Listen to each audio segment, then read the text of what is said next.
Sir sir sir ఏమ్మా? ఏం sir పిలుస్తుంటే ఎట్లా వెళ్ళిపోతున్నారు? ఇంట్లో నా భార్య మా అమ్మ కొట్లాడి ఆడోళ్ళ మాటలంటేనే విసుగు వచ్చేసి వినకుండా పోతానమ్మా. ఏం కావాలి చెప్పు. సో మరి అంత విసుగు అంటున్నారు కదా, మీరు ఈవినింగ్ వెళ్ళగానే వాతావరణం ఎలా ఉంటుంది ఇంట్లో వాతావరణమా? పొద్దు నుంచి సాయంత్రం వరకు కొట్లాడింటారు. నేను సాయంత్రం ఆఫీస్ నుంచి ఇంటికి పోయేసరికి కొద్దిసేపు ప్రశాంతంగా ఉంటది. ఆ ప్రశాంతత తర్వాత మళ్ళీ స్టార్ట్ చేస్తారు. నేను బయటికి వెళ్ళిపోతానమ్మా. కాదు సార్, అంతకు బాధపడే బదులు వీళ్ళిద్దరిని సపరేట్ పెట్టచ్చు కదా మీరు.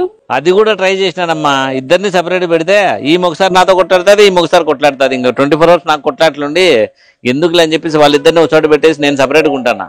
కదా సార్, వీళ్ళిద్దరూ కొట్లాడుతుంటారు కదా, సో మీరు ఎవరి పక్కన ఉంటారు? నేనా?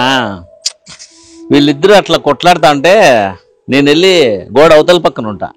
ఇప్పుడు వీళ్ళిద్దరూ కొట్లాడుకుంటుంటారు కదా, చుట్టుపక్కల వాళ్ళు అంతా ఏమనుకుంటుంటారు సార్?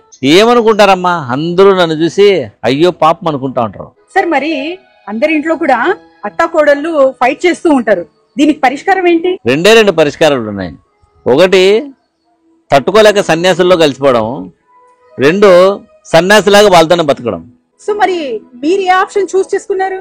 సన్యాసిలాగా బతుకుదామంటే మా అమ్మ ఒప్పుకోదు, సన్యాసుల్లో కలిసిపోదామంటే నా పిల్ల ఒప్పుకోదు. ఏం చేయాలో తెలియక ఇదిగో ఇట్లా పోతా అన్నా. ఉంటానమ్మా. సార్ మరి ఇంత నవ్వుకుంటూ ఉండే సార్కి ఎంత కష్టం వచ్చింది పాపం. ఈ కష్టం పగవాడికి కూడా రాకూడదు.